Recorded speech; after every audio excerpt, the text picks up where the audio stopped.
So the hottest lip trend for spring is smudged lips. This is the perfect way to put a twist on a classic lip color.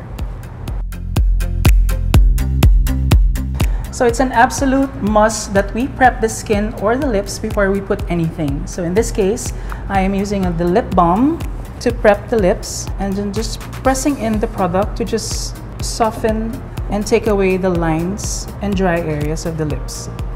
To create that blurred effect, I like to use a foundation, and this time I just concentrate on the perimeter of the lips and just leaving the center of the lips with its natural color.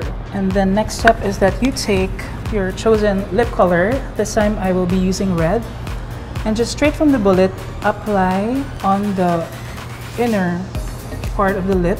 What's nice about this trend is that it doesn't have to be perfect. So once you have deposited the color in the middle, lower and upper lip, you want to get your concealer brush or like a regular synthetic brush and just drag out slowly on the color, and be careful not to put and apply the color at the perimeter of the lips because you will lose the gradient effect. So once you've established that, you can always intensify the color. So you want to saturate more of the color on the inner portion of the lip, just pressing and tapping.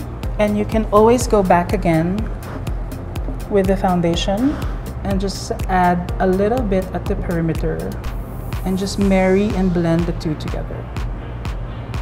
You can also use your fingers to tap and blend, but never touch and try to move the color or the products around the lips.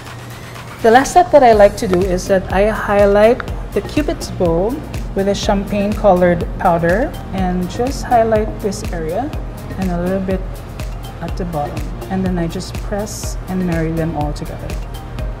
There you go. That's how you achieve blurred lips.